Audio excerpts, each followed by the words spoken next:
Today we have a crazy entitled parent story of an entitled Disney adult. We'll get into that in a bit, but first, left her kid alone in a bookstore for hours, thought it was totally normal. This year happened a while ago. I recently got reminded of it after meeting an old friend. Thought I'd share this story because I know after 13 years in retail and customer services that many people would think that what she did was okay. Back when I worked in a bookstore in a shopping mall, there was this little girl, maybe 5 to 6 years old, just sitting quietly in a corner looking at the pictures of a book. At that moment, we had just noticed her because she was kind of hidden, tucked in a corner, and was totally silent. We asked where her parents were. She said her mommy was in the shop next to ours and told her to wait in the bookstore. We asked if she knew how long it had been, and she pointed to the hands of clock, where they had been when her mom left. It had been nearly 3 hours. I still can't believe that kid stayed quiet for so long, and I'm still kicking myself for not noticing her sooner. We took her to the mall security and they started looking for the mom. That brainless woman was in another mall next to ours, 3 smaller shopping malls on the same street next to each other. The mall security were shocked. One of them was a dad and went to get the kid biscuits and an apple juice. He knew right away she was really hungry after 3 hours all alone waiting. I never forgot how happy she was, munching on those chocolate chip cookies and sipping her juice box. They called the police and child protection services. Me and my colleague waited with the kid. We had actually brought the book with us for some reason, so she wouldn't be too scared. When the mom finally arrived, I swear she did not understand at all why what she did was wrong, and she got ticked at us for going to security. She argued that her daughter was safe in our store and that she knew to not cause trouble. That got the police suspicious because the kid was indeed very quiet and eerily well behaved. Looking back, it's kind of obvious that she was scared into being this quiet and calm child. The mother's justification was basically that since our store was selling books for kids and some toys, we were essentially babysitters and that we were the ones in the wrong for not wanting to do our job and watch the children. Needless to say, the cops were just totally done with her and took her to the police station. The kid went with child protection services. The mom was kicking and screaming, threatening to sue us for slander and defamation.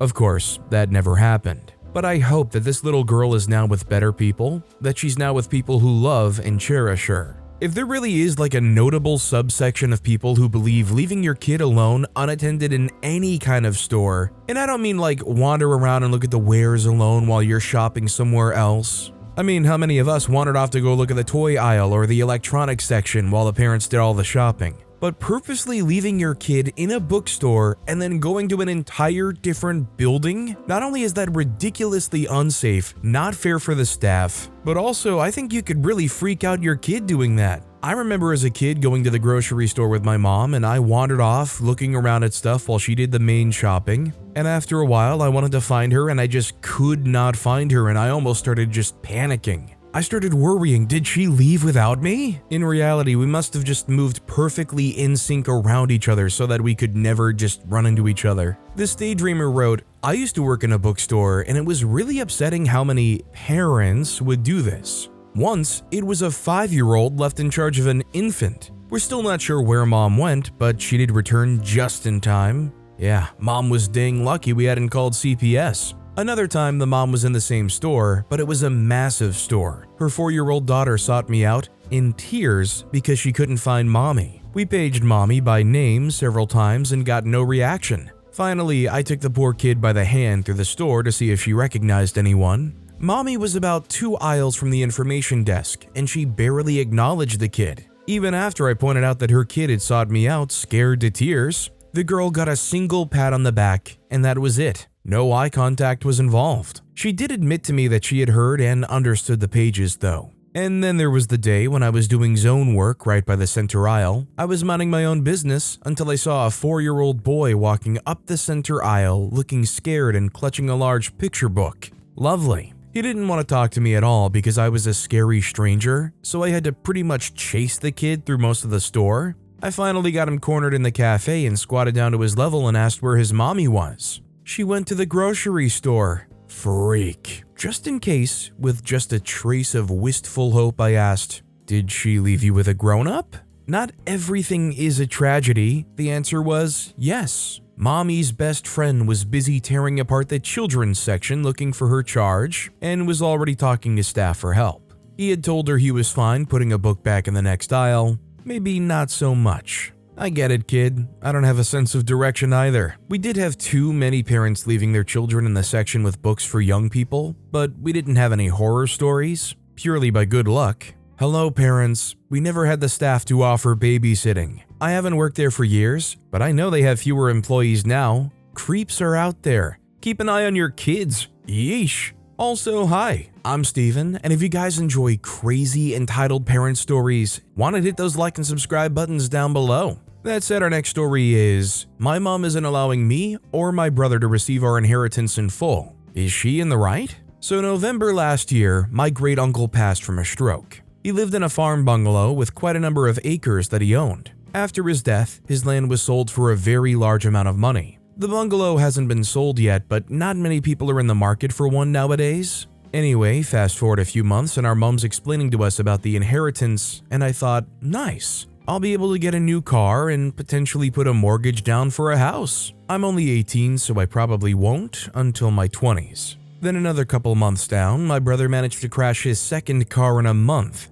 Jerk, I know. And as he had smoked recently to that crash, when the police arrived, they drug tested him and he got done. Plonker. Since this incident, our mom has been drug testing us every week, and if we test positive for anything, we get the boot. I didn't help my case as I'd gone to a weekend festival and did a couple drugs. My only argument is that it's the most typical setting to do the drugs I did, and at the end of the day, I'm 18 and wanted to have a bit of fun. Try new things, you know? And when I got back, I was welcomed with a drug test, and I was out of the house for a week before I tested negative on the drugs I did. After this, she spoke with both me and my brother and told us she will not be giving us our inheritance in monthly installments. Each month, we have to test negative every week, and if we don't for even 1 week of that month, we don't receive the month's installment. All I'm after is, can she do this? She reckons she can, but I don't know. I've tried researching, but I can't find much. If I can get an answer, that'll be great. So if the great uncle specifically left inheritance to you, as in she's not like an executor of the will or anything like that, she's not the trustee that is intentionally processing installments for you, it's actually said in the will that you get these monthly installments no matter what, then yeah, she can't weaponize it, and I don't understand why there would be a chain of custody going through her giving that money to you guys. But it sounds like if you're going to contest that, it probably is going to get messy and very legal very quickly.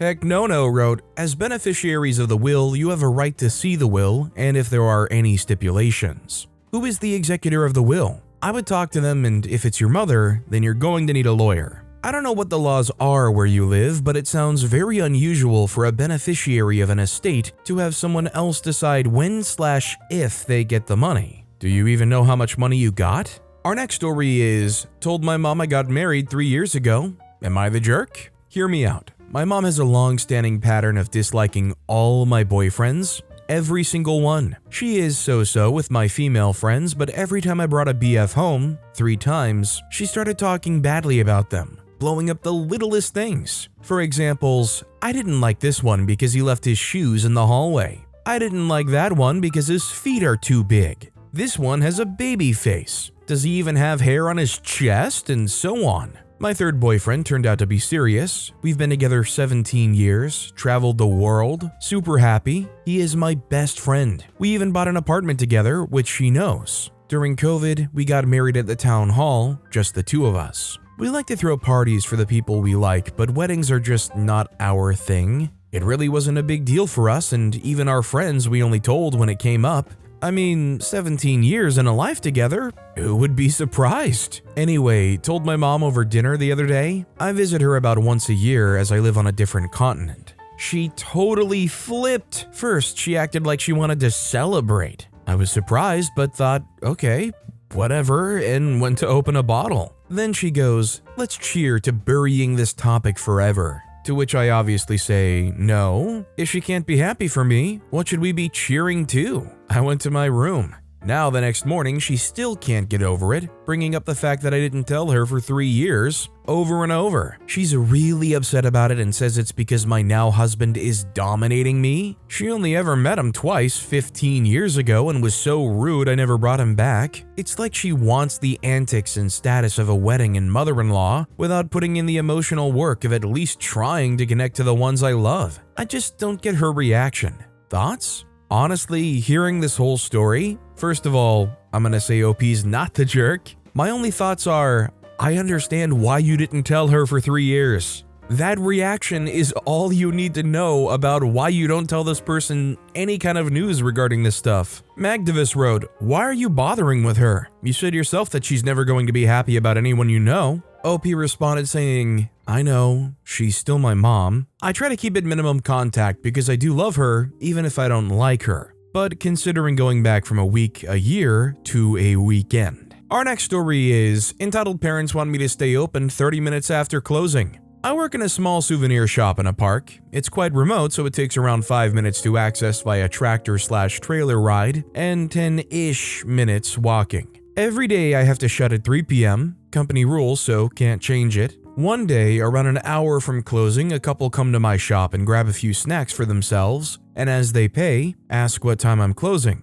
I say 3 p.m. They thank me and carry on their way. I was a bit confused why they asked, as there's 3 plus signs at the entrance to the park and on my shop explaining closing time. And also the tractor driver says our opening hours to everyone who catches the tractor trailer, but I shrugged it off. They may not have been paying attention.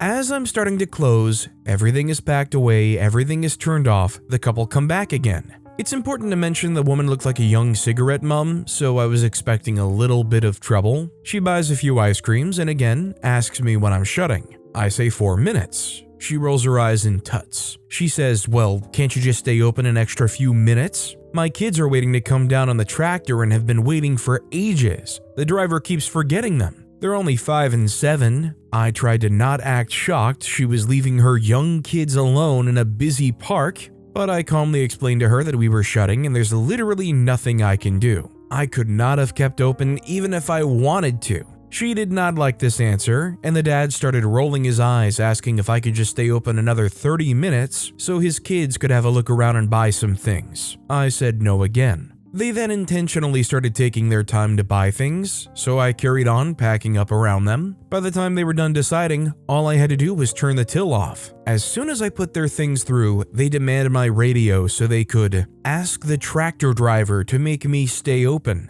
He can't do anything. They stormed off to get the tractor back to the entrance of their park, screaming at the tractor driver to be quick so they can bring their kids down. I closed that till and the door faster than I ever did before. When the tractor returned, the parents were screaming, wondering why the shop shut down. The tractor driver said he got an earful from the parents when he suggested they just go to the main shop in the park instead of mine. It sells literally the same things. Entitled Parents, I hope not to meet again. I think it's either hilarious or horribly stressful when somebody asks, "Oh, when do you close?" And then their reaction to the information is essentially, "No, that's not gonna work for me. Can we do something else?" Just one big, "Oh boy, here we go." Mountain Girl 60 wrote, "I literally used to look people like this right in the eye and lie to their face. I would let them know they had about 2 minutes to get up to the register so I could get them checked out because the register was on an automatic shutdown. When closing time came, it would allow me to finish whatever transaction I was doing, and that was it. After that transaction, I couldn't do anything else but close it." And honestly, there are registers that do this, but they didn't know mine didn't, and I didn't care because we were literally open for 12 hours of the day. You had all day to do this. Our next story is Moved for Empty Promises. So I figured I'd share my family story involving my wife's parents. I was in the army for a better part of a decade, meaning we moved often and were typically pretty far away from any family. My wife's parents, for all of those years, would constantly tell us how much they wished we would live closer and how they would help with our 3 girls and spend time together. I ended up getting out in 2018 and took a job around 12 hours from them. They were really upset, but I needed to provide for my family, so I took the best job I could find. They continued telling us the same things. If only you lived closer, we could do X, Y, and Z together, yada yada. Cue 2020 and the world shutting down, and there was zero outside socializing. My wife and I decided to uproot our family to move closer to hers because we thought it was as good a time as any, and we thought it would be good for the kids. And wouldn't you know it, we see them less now than when we lived 12 hours away. The excuse now is that because we live 30 minutes from them, it's too long of a drive to visit each other regularly. The guilt trips never stop though. They still complain if we don't drop everything for something they want to do. We finally call them out on their BS.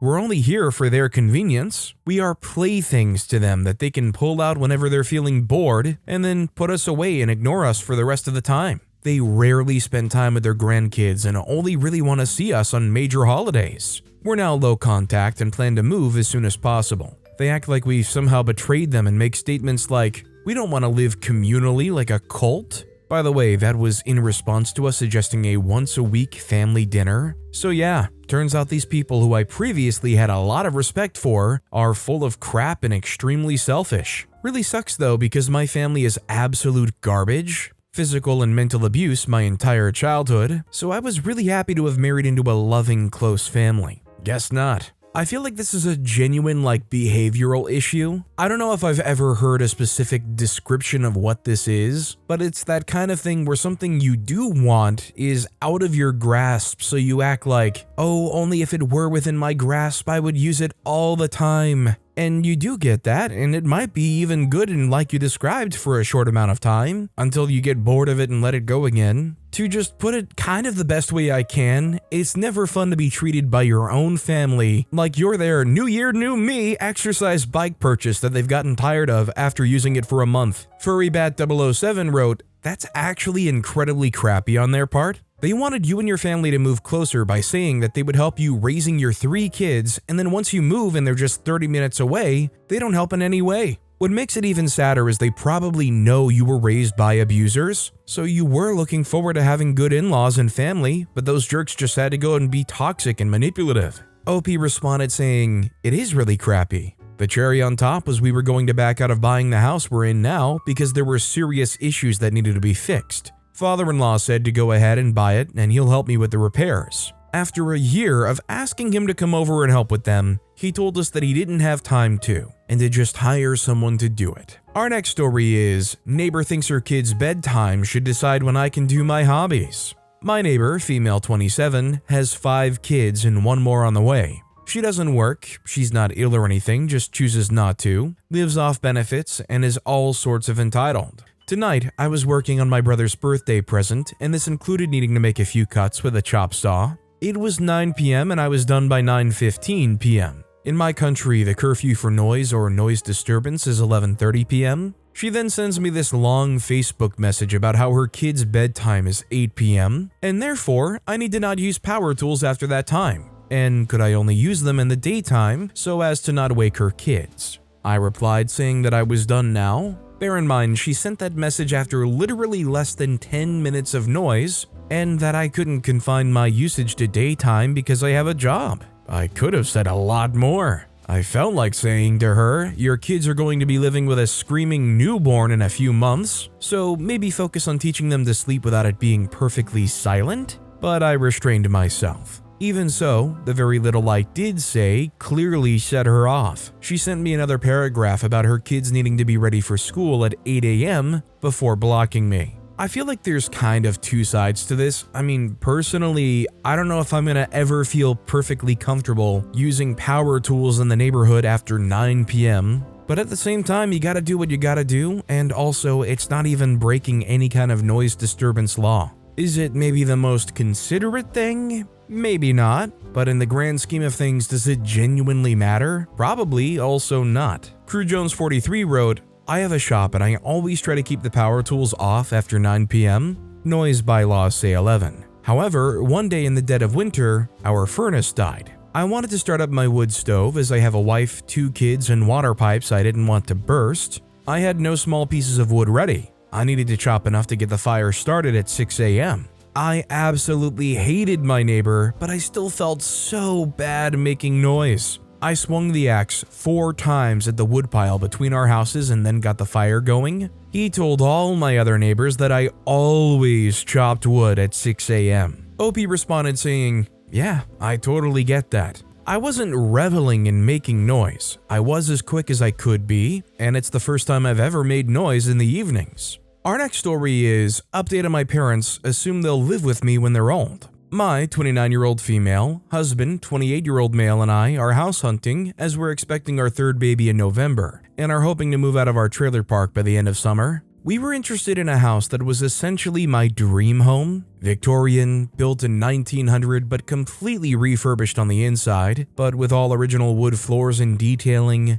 Gorgeous. A house like this would easily be $200,000 last year or the year before, but the housing market is dropping and we found it for approximately $140,000. We live in the Midwest. It has 4 to 5 bedrooms and 2 full bathrooms. My parents the other day asked where they would stay when we come to live with you. This was never a discussion. They just always assumed they would live with me when they're older. I always said no. Well, we messaged the finance person about what the monthly payments would really be. On the app, it estimated $950 plus a month. We figured we could swing that, but needed to know for sure before putting an offer in. She came back with over $1,000. Not doable for us. We're going through a program and have a grant, so we aren't rich, lower middle class at best. Thankfully, we have another house we had in mind. A craftsman style built in 1920 with built-ins, wood floors, and a nice-sized fence in the backyard. The basement even has a slightly finished room, perfect for hiding from storms and tornadoes. And it's $20,000 less than the dream house. It's just a little smaller and the bedrooms were pretty small, but it's something I was willing to deal with. We saw it before we saw the dream house. Well, when updating my parents on the house situation, my mom all but threw a fit. "You don't have to go with the first house you see." I say, "It wasn't." She says, "You can wait until something else comes up."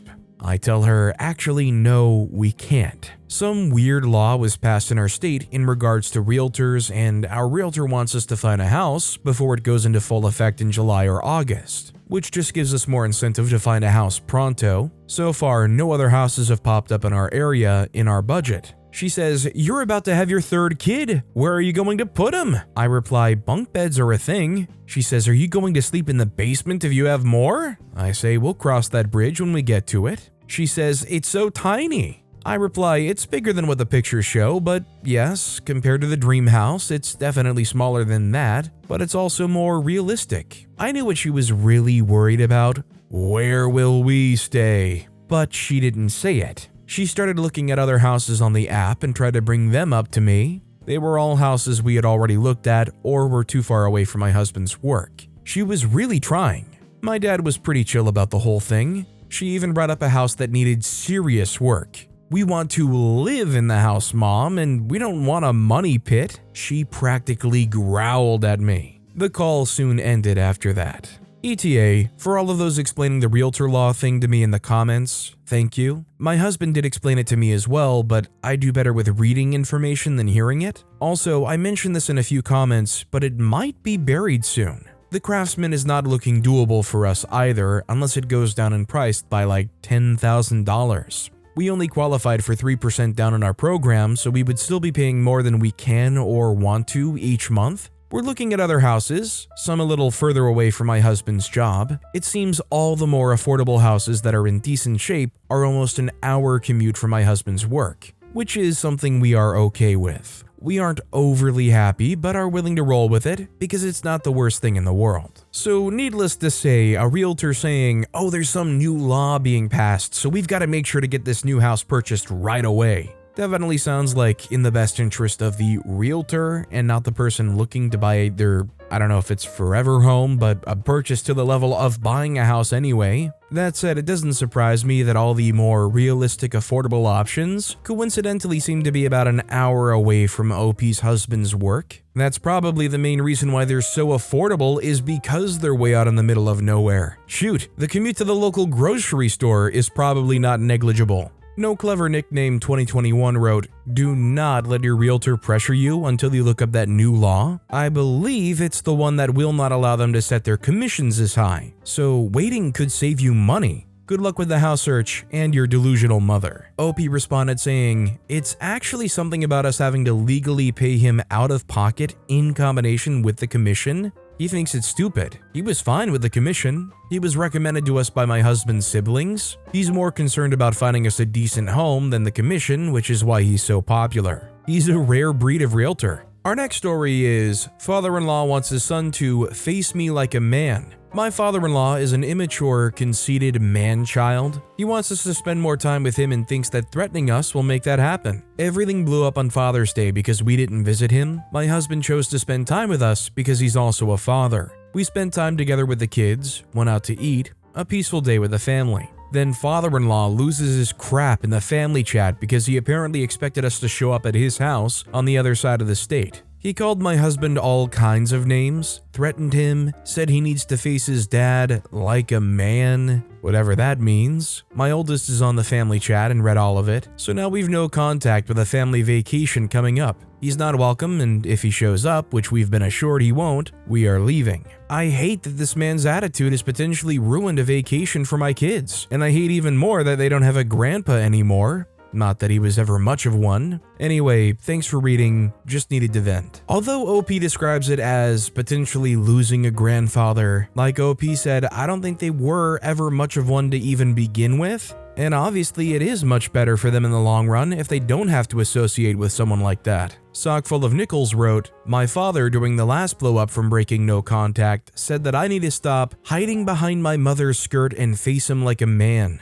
I'm 41, married, own my own home and have a normal relationship with my mom. He says that because I'm still in contact with her and he hates that she has access to me. The last time we were in each other's presence around 13 years ago, he swung at me and got knocked the freak out. When I reminded him of that, he lost his freaking mind and spam called me like 30 times and sent barrages of texts. Life is tough enough without going through it angry and stupid. Our next story is entitled Disney Adult Demands That I Change Clothes in the Middle of a Crowded Restaurant. To preface, the situation came up a few years back but still lives rent-free in my mind from how absurd it was. I was on a family vacation at Disney World a few years back. I, 19 at the time, was staying on property at a resort. But on our first night, we had dining reservations at a different hotel that was a fair distance away. It was a casual buffet-style restaurant, so there was no dress code or reason to be fancy, so I wore a pair of shorts and a graphic tee of a unicorn that said, "Everything sucks," in a glittery cursive font.